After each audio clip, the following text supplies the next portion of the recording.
Les amis, bonjour à tous, j'espère que vous allez bien et que tout se passe pour le mieux pour vous. Alors, on va revenir aujourd'hui, on va faire une petite review de l'interview de Thierry Henry et d'Mbappé sur, je sais plus comment s'appelle la chaîne Prime, Amazon, machin.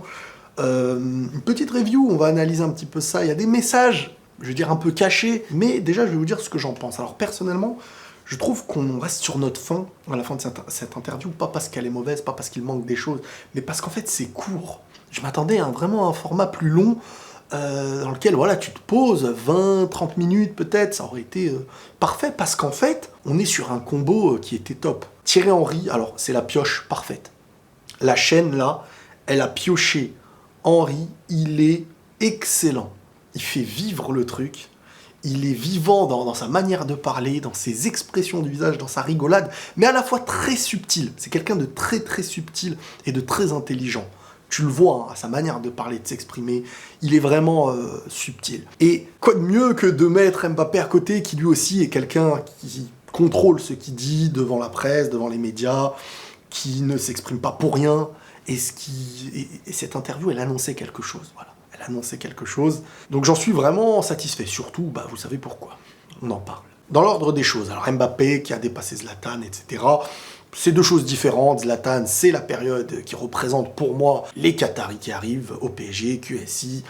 La période où vraiment pour moi le PSG est passé à un autre étage. Et Zlatan pour moi a totalement marqué le PSG. Mbappé l'aura marqué d'une autre manière. Mais Zlatan, son arrivée aura été quelque chose d'incroyable au PSG pour moi, et dans ce qu'il a apporté à la Ligue 1. La volonté du Ballon d'Or qui primait sur la volonté du trophée collectif à l'époque pour Mbappé, et qui maintenant voit ça d'une autre vision. Moi je pense qu'il faut des joueurs comme ça dans les grands clubs. Des joueurs qui ont cette mentalité, qui de base étaient, oui, je veux tout prendre.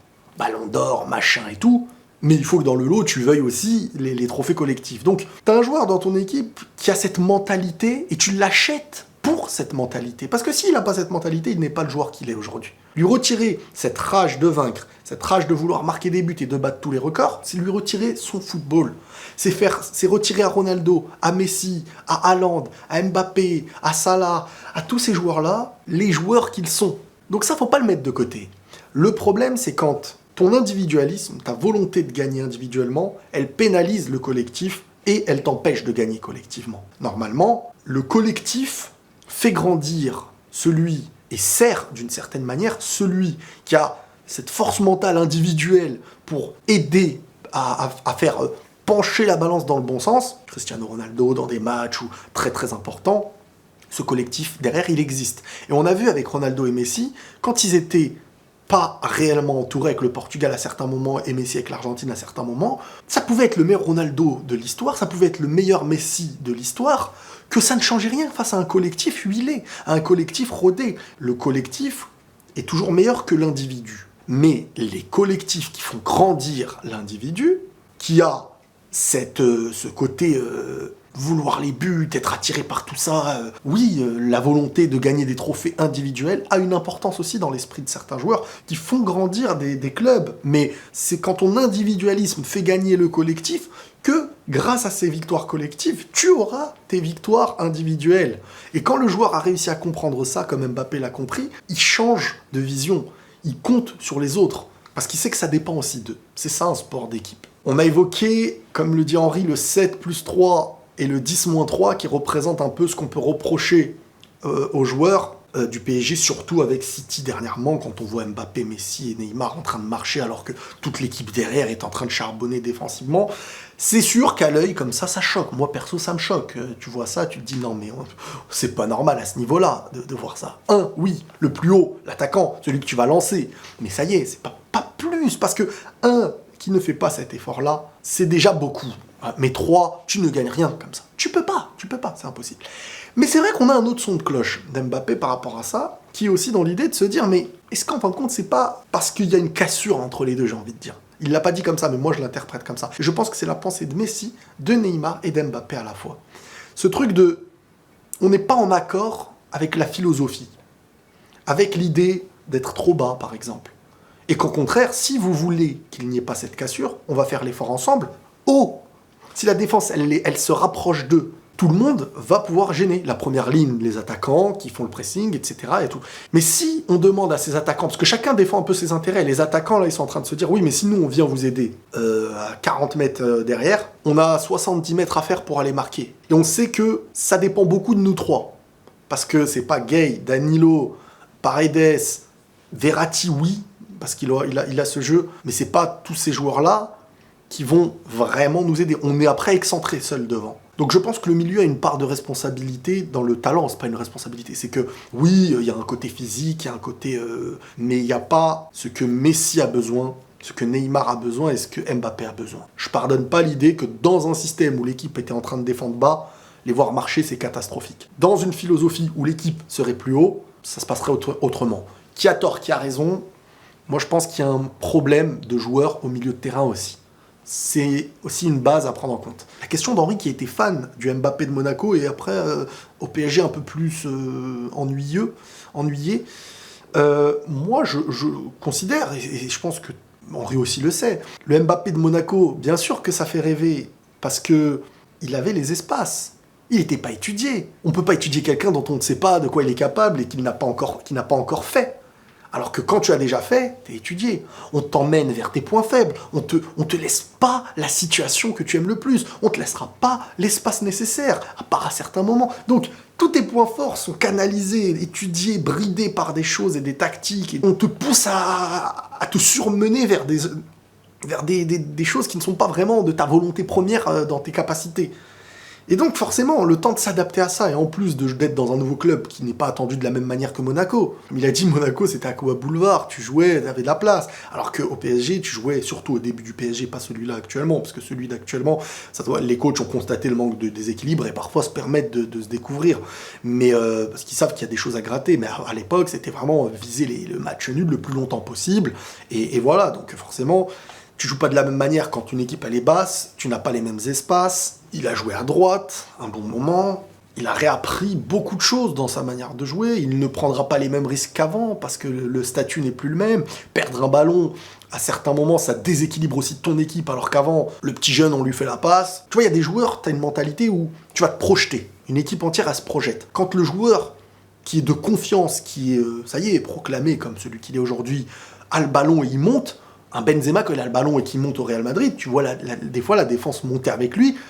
S'il perd la balle, il y aura très très vite des chances qu'il y ait un but derrière. Ou c'est pareil avec Messi, vous constaterez que quand souvent il perd une balle qu'il n'est pas habitué à perdre, il y a occasion dangereuse derrière.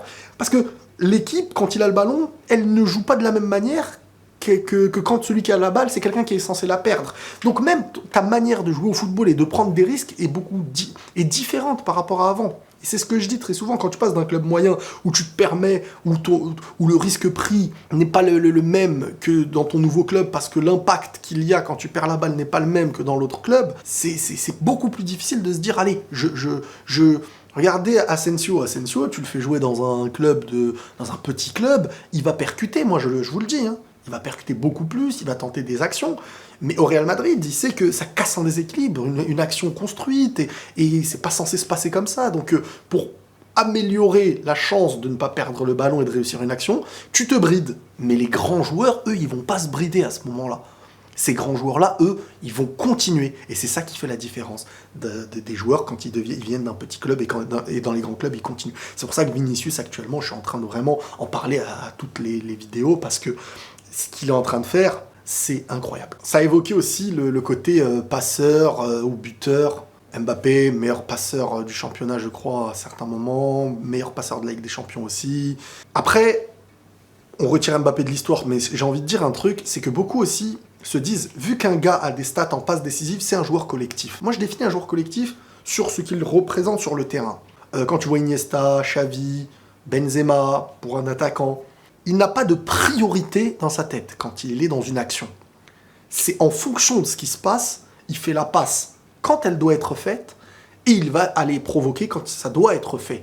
Il va sacrifier son appel pour laisser un espace. Moi, le collectif, je le vois plus comme ça. Parce que même un Cristiano Ronaldo, on sait tous qu'il a tiré vers le but et que sa fonction première, même aujourd'hui, c'est d'aller marquer. Il aura des stats en passe. Parce qu'il est toujours proche des cages. Quand tu es proche des cages, tu es amené à des moments à être dans l'obligation de faire la passe si tu veux marquer. Tu as un joueur sur toi, tu as le goal en face, Et le mec, il est tout seul. Tu vas pas tirer dans le mur pour rien. Donc forcément, tu auras plus de chances d'avoir des passes D quand tu es haut, devant la cage ou dans la zone, ou à côté dans une aile, que quand tu vas être, je sais pas, un milieu de terrain central ou... Donc attention, parfois les collectifs ne sont pas toujours ceux qui ont la stat de la passe D. C'est juste ça que je veux dire. C'est pas pour dire qu'Mbappé n'est pas collectif. Moi j'ai toujours trouvé que globalement, il avait le geste juste. Alors oui, aujourd'hui il a un jeu où on le lance, dans la majorité du temps il part. Mais moi depuis qu'il est arrivé au PSG, j'ai trouvé qu'il avait le geste juste. Il faisait son dribble, il faisait sa passe en retrait, et il a des stats en passe, il voit, il a l'œil. Mais je pense qu'il préfère aller marquer. C'est sûr, c'est son rôle et c'est ça. Je voulais maintenant revenir sur l'essence de cette vidéo pour moi. Quand Thierry Henry parle espagnol, il lui évoque le côté de parler espagnol et tout. Vous savez, Henry, c'est pas un gars qui veut mettre dans la sauce Mbappé. Je pense qu'ils se connaissent même en dehors. Une interview a un message à faire passer. Je pense qu'Mbappé, tout au long de cette année, et vous le remarquerez, parce que si on voulait couper, ça aurait pu être coupé à la vidéo, le message et sa volonté de départ, le Real Madrid, etc., c'est quelque chose qui revient progressivement. Pas pour énerver les supporters, mais pour se protéger. Vous savez, cet été, il a parlé. Sa mère a parlé. Je pense, c'est ma théorie, qu'à la base, il n'allait pas parler. Je pense qu'il ne voulait pas parler. Je pense qu'il attendait de voir si le PSG allait accepter les 200 millions du Real et le laisser partir dans sa volonté de partir. Si oui, il aurait expliqué. Sinon, il n'aurait pas parlé et il aurait fait sa saison sans même dire aux gens « je voulais partir ». Je pense sincèrement que... Je peux me tromper, hein. Et les supporters aussi et les réseaux ont poussé à l'idée que il parle pas, il avait promis qu'il allait parler, et il voulait une équipe autour de lui. Ça s'interprète de plein de manières, encore une fois. Quand on voit que avoir une équipe autour de soi, c'est aussi peut-être jouer pour lui, pas par égoïsme, mais peut-être pour le meilleur équilibre. Est-ce qu'aujourd'hui, c'est mentir de dire que ça aurait été peut-être plus bénéfique d'avoir une équipe autour d'Mbappé que d'avoir Messi, Neymar, Mbappé qui ont tous les trois besoin d'une équipe qui joue pour eux? Est-ce qu'en fin de compte, ça n'aurait pas été mieux d'avoir Messi, Mbappé, Neymar, Mbappé ou Mbappé avec un équilibre dans tout le terrain, un milieu qui sait jouer au ballon, etc., etc. Mais bref, la question elle n'est pas là. Donc je pense que s'il s'est mis à parler clairement, de plus en plus cash, sa maman aussi, et que bande dessinée, dans la bande dessinée, ça parle du Real à gogo, que c'est pas pour énerver le Real, c'est pour se protéger. Parce que je pense qu'il y a une inquiétude par rapport au Qatari, par rapport à Nasser, par rapport à ce qu'il avait pu dire, il ne partira pas, il restera ici, ni libre, ni ceci, ni... Oula. Et je pense vraiment qu'il a eu peur. Et que quand il l'a dit à Roten, c'était pas de la blague. Je pense vraiment qu'il a eu peur, et je pense que ça a été un déclic dans l'idée de préparer tout le monde à « je ne vous la fais pas à l'envers, vous êtes au courant, je voulais partir, on n'a pas accepté, aujourd'hui, moi je veux toujours partir, je ne suis pas dans la période de négociation, donc il ne dira jamais « je veux partir » dans une période où il est en cours de saison. Il dira « j'ai voulu partir » parce qu'il parlera de transfert quand c'est la période de transfert, et il parle PSG et équipe de France quand c'est le présent, la saison en cours. Mais dans les périodes de négociation, c'est là qu'il se permettra maintenant de parler. Entre-temps, il met des messages. Il y avait eu un message indirect dans la story Instagram qui ensuite a été supprimé. Il y a eu l'interview de sa maman. Il y a eu son interview. Là, il en parle plus facilement. Et tu vois, il y a des likes, il y a des petits trucs. La subtilité de mettre aux yeux de tous que voilà, sa continuité maintenant, elle est vers le Real. Bon, ça me fait plaisir, bien entendu. Mais il y a vraiment un moyen de se protéger aussi dans l'idée de je vous la fais pas à l'envers, c'est pas, vous allez pas me dire en dernière minute, truc et tout, parce qu'aussi, il sait pas ce qu'on peut lui mettre sur le dos. Tu sais pas comment, parce que faut savoir que Nasser et le Qatari, là, ils vont, je pense, tenter des choses de fou. On sait pas. Je sais pas ce que ça peut être. Peut-être qu'il en a peur. Donc, il essaye aussi d'habituer les gens à créer une norme de sa finalité au PSG. Voilà un petit peu pour moi, tous ces petits trucs, toutes subtilités qui vont arriver jusqu'à peut-être la fin. Et l'avenir, personne ne le connaît, bien entendu. Prenez tous soin de vous et la paix sur vous.